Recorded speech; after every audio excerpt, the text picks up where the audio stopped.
Okay, so try this again here. What you want to do for your 2-inch depth on this mannequin, you want your hand only to be on the blue. Right here, you can interlace your fingers, and when you push down, you get 2 inches about the time the neck flaps up. You see that there? That's going to be about your 2 inches.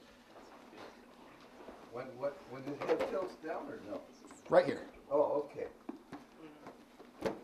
One thing you're going to encounter when you're doing this on a real person is as you're doing your chest compressions, their head's going to be bobbing back and forth.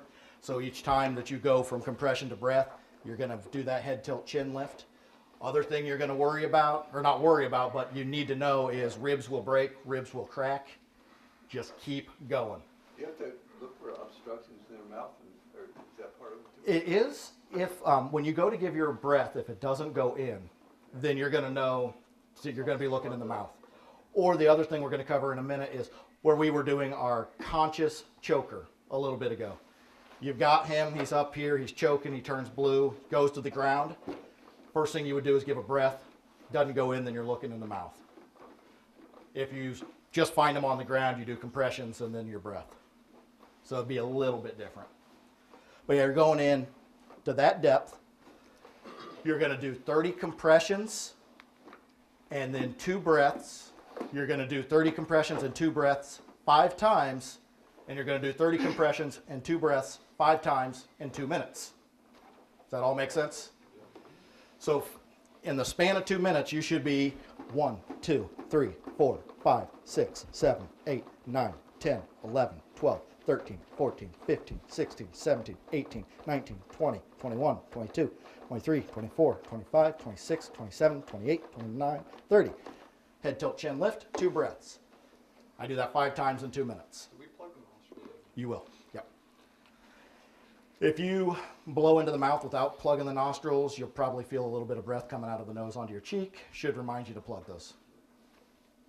So that's what you're doing there. So with all of the numbers I threw out, you're doing 5 cycles of 30 and 2. Other thing you need to remember is in 1 minute, you need to do 100 compressions. So to do your 30 compressions at a rate of 100 a minute, you need to do about 30 compressions in 18 seconds. So about every second, you're going to be doing 2 compressions is about how that's going to work out. So it's a pretty fast rate. It's going to wear you out. This is why you want to call 911. This is also why hopefully there's somebody else there that can help you switch out of the compressions. Even if you were in an ER or if you were on an ambulance doing CPR, they try and switch out every 2 minutes or so. It's just really hard to keep the same compression rate going for any period of time. But what you have to consider is you're probably thinking 6 to 8 minutes before anybody's ever going to get to you, even, in the best of circumstances. Because say we're in this church, we're up here, we need to call 911. People here have phones, they can call 911. But that call goes to the 911 dispatcher, they get your information, they send out an ambulance, ambulance figures out where you're at. When they see the sign out front that says that we're at Zionsville Presbyterian, they get on their radio, they're on scene.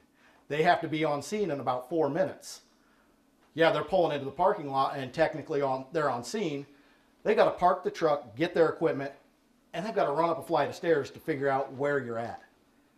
It's going to be, 6 to 8 minutes bare minimum before somebody gets to you. You're going to be working hard. You're going to be sweating your little tails off. It's going to be rough to keep that going. Just remember that you're saving a life, and it's good doing what you're doing. But again, you're going to have ribs break. You're going to feel that crunching. You're going to maybe have bystanders around kind of freaking out a little bit. You have to remain calm while you're doing all of that. Hopefully, you're going to have an AED. We'll discuss that in a little bit. If as a group you don't have one or you don't have one where you work, it's really good to look into getting one of those. One statistic that I heard is for each minute that you do not have an AED in place, your chance of survival goes down by 10%. So without an AED, 10 minutes and you're not getting them back. Good to have those. What is that? It's an automated external defibrillator. Okay. You see on the TV shows where clear and the body jumps off the table. similar to that, but not as Hollywood. So what we're going to do first, we're going to do CPR. After we get through a couple cycles of CPR, we're going to do modified CPR, which is going to be our unconscious choking.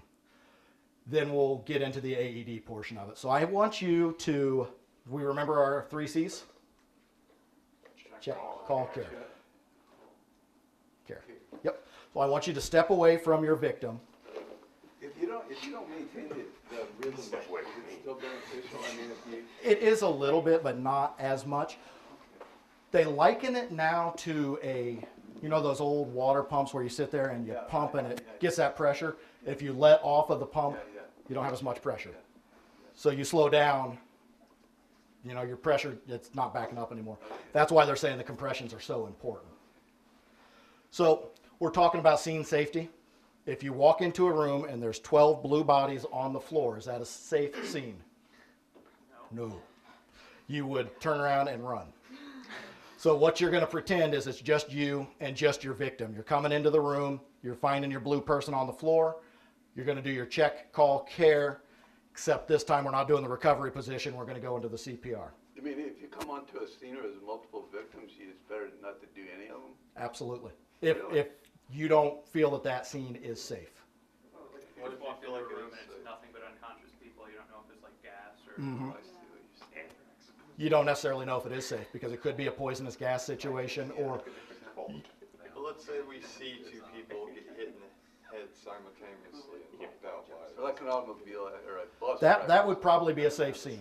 Yeah. And then at that point you're looking for the victim who's going to... likely to recover. Typically in a triage situation, but it's going to be a judgment call. If you got somebody in there who's dead and one's got a broken arm and it's just you and those 2 people, broken arm can wait. But a triage situation is more mass casualty. So yeah, it's going to be a little different. But anybody old enough for Columbine, remember that a little bit? What they had there, a lot of people were very upset about it. But they had a teacher they could see him from the doorway, and that teacher wound up bleeding to death pretty much in the doorway, and nobody would go and help him. And news people were getting really upset about it. They talked about it for a while. Why wouldn't anybody go in there and help that teacher? Because it took a while for him to bleed to death. But as EMS or as any kind of first responder, you've got a shooting in the building. You don't know where the shooters are. At the time, they didn't know the 2 shooters were dead. So you send EMS in or you send somebody in to get that person, and there's somebody in a corner and they shoot them. Now you have 2 victims instead of the 1. So if you rush into a scene and it's not safe, next person coming up has to deal with you being dead plus the original dead person. So it just makes it a lot more difficult. So when in doubt, protect yourself. I am the most important person in this room. You're the second most important person because you're next to me and helping me. But in your mind, you're the most important. And that's the way it needs to be. Protect yourself, protect the person with you. These guys are already dead. Don't get yourself in their position trying to help them. You can't help them if you're dead either. Exactly. There was a story, an EMT lady, she had just became an EMT. And she's driving down the highway with her kids in the back seat, and she saw a wreck. So she's all excited. She gets to use her skills. She stops the car, hops out, runs across the road to help this person, gets hit by a truck, and dies. Now the next set that comes up has to deal with dead EMT, car wreck, plus 2 freaking out kids in the back. So you just have to be as careful as you can and don't enter unless you know it's safe.